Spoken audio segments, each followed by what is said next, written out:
Hello viewers, welcome back friends. आज मेरी recipe उड़द दाल की कचौड़ी है।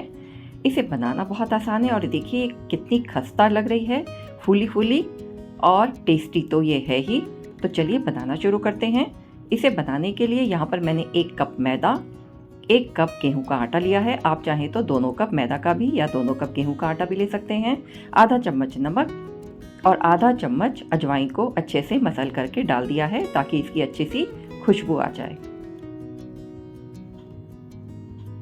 इन सभी को आटे में अच्छे से मिक्स कर लेंगे और थोड़ा थोड़ा पानी डालते हुए इसका एक डो तैयार करेंगे। पानी बहुत ज़्यादा नहीं डालेंगे, ज़्यादा से ज़्यादा आधा कप पानी में ये बहुत अच्छे से डो बन करके तैयार हो जाएगा। उसके बाद जितनी ज़रूरत होगी उतना आप पानी इसमें डाल सकते हैं। 1/4 कप इसमें तेल डाल देंगे।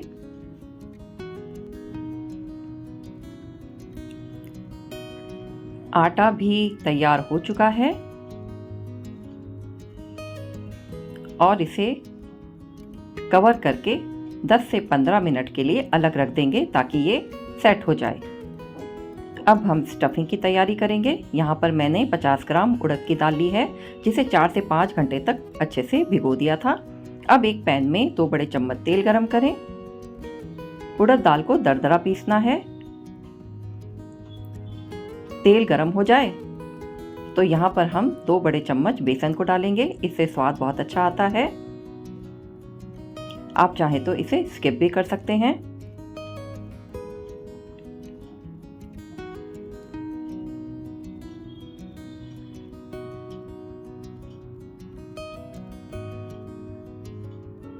बेसन जब भून जाए तब इसमें हम थोड़ी सी हींग डालेंगे। हींग एक बहुत ही अच्छा पाचक है, इससे टेस्ट भी आता है और पाचक भी है। तो यहाँ पर हम आधा चम्मच हींग का इसमें मिक्स करेंगे। अब इसमें हमने जो दरदरी दाल पीस कर तैयार की हुई है मिला देंगे। फ्रेंड, इस मसाले को हमने धीमी आंच पर ही भूनना है। तेज आंच करेंगे तो ये मसाला जल सकता है, सारी स्टफिंग खराब हो जाएगी। तो आप देख सकते हैं दाल हमने इसी तरह से पीसनी है, बहुत पतली नहीं है।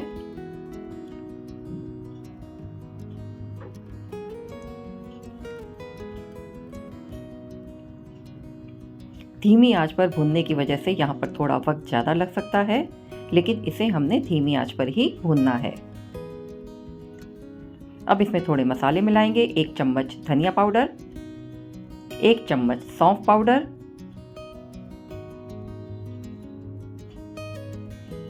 और इसके साथ हम 1 चम्मच लाल मिर्च पाउडर का डाल देंगे,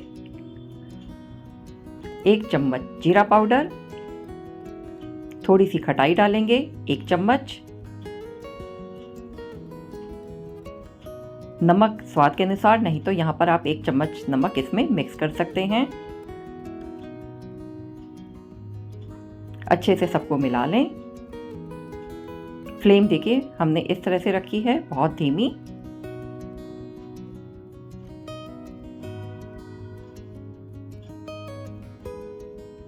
इसे लगातार चलाते हुए भूनना है। 1 चम्मच गरम मसाला डालेंगे। तो आप देख सकते हैं मसाला कुछ इस तरह का तैयार हुआ है।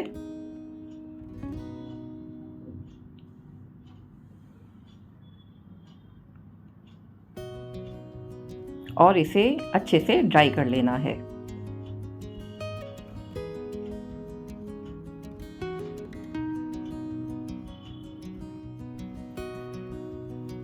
मसाला तैयार हो गया है, फ्लेम को ऑफ कर देंगे। अब इसमें 2 पिंच बेकिंग सोडा डाल देंगे। इसके पहले मसाले को हल्का सा ठंडा कर लें और इसी के साथ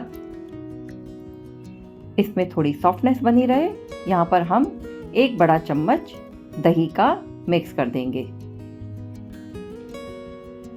और अच्छे से इसे मिला लेंगे।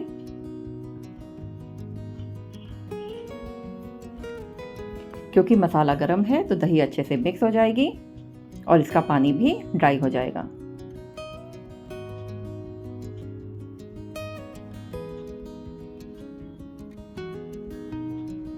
मसाला भी तैयार हो गया है। अब आगे की प्रोसेसिंग करेंगे।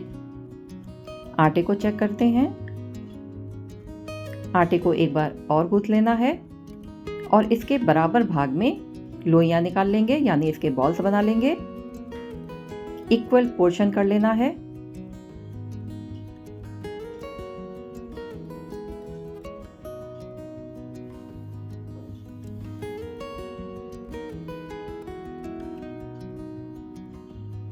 और अब एक लोई को अच्छे से हथेलियों में मसलते हुए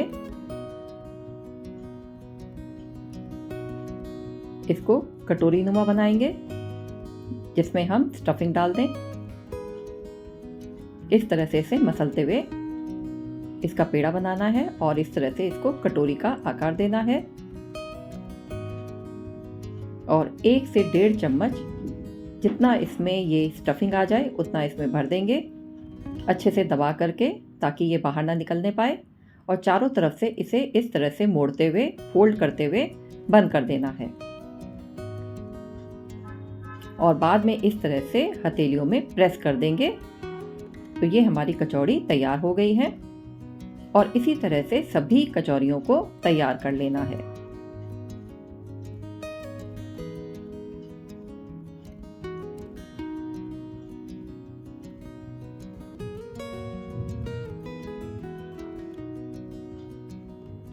कचौड़ियाँ आप अपने हिसाब से बड़ी या छोटी भी बना सकते हैं। फ्रेंड, ये कचौड़ी बहुत ही टेस्टी लगती है, बहुत ही खस्ता बनती है और आप इसे कम से कम हफ्ता 10 दिन के लिए स्टोर करके भी रख सकते हैं। और देखिए कितने आसान तरीके से ये कचौड़ियाँ तैयार हो रही हैं।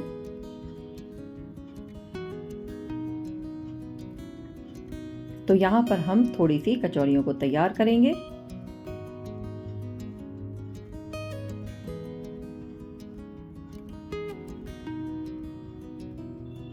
और उसे फ्राई करने के लिए रख देंगे।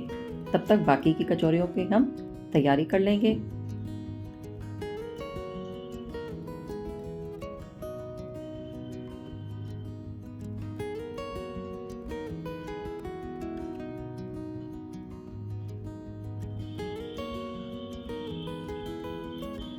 ध्यान रहे इसमें कहीं भी दरार ना हो, नहीं तो फिलिंग बाहर भी आ सकती है। तेल गरम होने रख दिया है। इसे हमने बहुत ही हल्का गरम किया है, ज़्यादा तेज गरम नहीं करना है, नहीं तो कचौरियाँ खस्ता नहीं बनेंगी। और सभी कचौरियों को इसमें डाल दें और धीमी आंच पर इसे फ्राई करना है। ऊपर से भी ऐसे तेल डालते रहें ताकि ये ऊपर से भी सिकती रहे। जब ये पकना शुरू हो जाएगी तब अपने आप ही ये ऊपर फूल करके आ जाएगी।